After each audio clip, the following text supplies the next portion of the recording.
ma jirtaa weli cid safka qoladan koofiga gaabta gashay oo guuleysatay horumar gaartay nolosha inteeda badan ku raaxaysatay.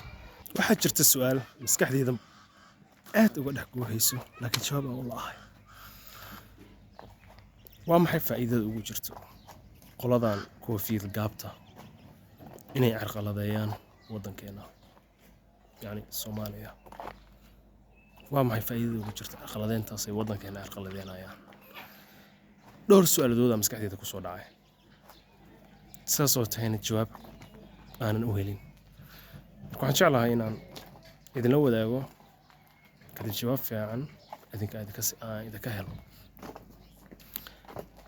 anyway, su'aalaha waxaan ku soo qortay warqad si aanan u kala ilaawin. marka su'aasha koowaad waxay leedahay: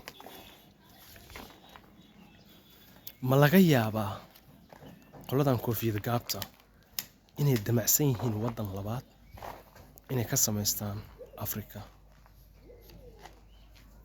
laakiin why Soomaaliya? waa maxay sababta ay Soomaaliya u target garaysanayaan? why Soomaaliya? ma fahmin. su-aasha labaad waxay tahay: ma laga yaabaa inay xaqiiq yihiin saldhigyada military oo la sheegayo inay jiraan? haddiise ay jiraan, saldhigyadaas ay noqoto in laga weeraro waddan kale oo dariskeena ah sida Yemen oo kale, falcelinta ay samayn doonto Yemen ma tahay mid ay u dulqaadan karaan dadkeena? ma tahay mid ay awood ay u leeyihiin dadkeena inay iska caabiyaan? iska caabin karnaa awoodda ay leeyihiin cidda?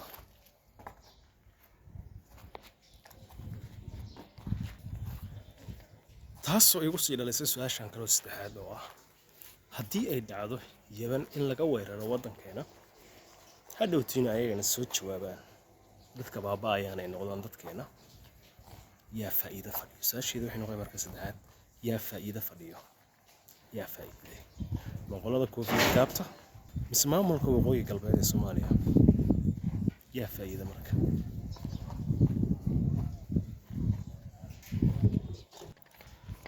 taasoo keenaysa su-aasheeda afraad oo ah: qofka koofiyada gaabka ah, qoladaas xun qofka ka soo jeedo, ka shakhsi Soomaali ahaan, Afrikaan ahaan, sidee u arkaa? muxuu iga aaminsan yahay? maxaa ku soo dhacaya maskaxdiisa? waxaa jirto dad badan oo asal la yiraahdo waxay ka soo jeedaan Yahuudda oo Afrika degan, qaas ahaan waddankan dariskan Ethiopia. qowmiyaddaas waxaa la yiraahdaa falaasha la yiraahdaa. falaashadaas inta badan waxaa la geeyaa waddanka ay qoladaas koofiya gaabta ay leeyihiin, iyadan ay noqdaan waddankay ka shaqeeyaan.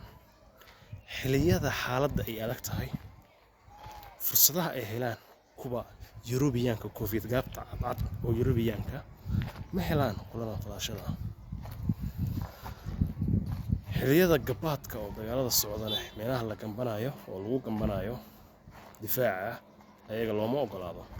waxaa la yidhahdaa waxaa tihiin second hand citizen ama muwaadinka labaad. taas marka waxay ka dhigee haddii ninkaas muwaadinka ebo oo sidaas loola dhaqmaayo, maxaad u malaynaya marka adiga ka shakhsi ahaan naftaada maxaa u malaynaya marka? kama soo gudubtaa su-aasheeda shanaad: ma jirtaa taariikhiyan iyo xilligan casriga la joogo dad intay safka qoladan koofiya gaabta gashay ayagoo u arkaya ilbax iyo horumar kadibna guulaystay oo sidii loo baahnay u guulaystay? ma jirtaa oo khasaare lagala kulmo? anyway, macnaha inay guulaysteen markii dadka safkooda la galo in la guulaysanayo, guushaas ma tahay mid garantiyo la hubo mase waa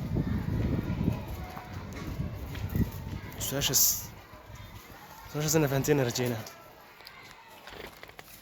su-aalahaasaan qabaa, marka waxaan rajeynayaa inaan commentiga ka heli doono jawaabihiina.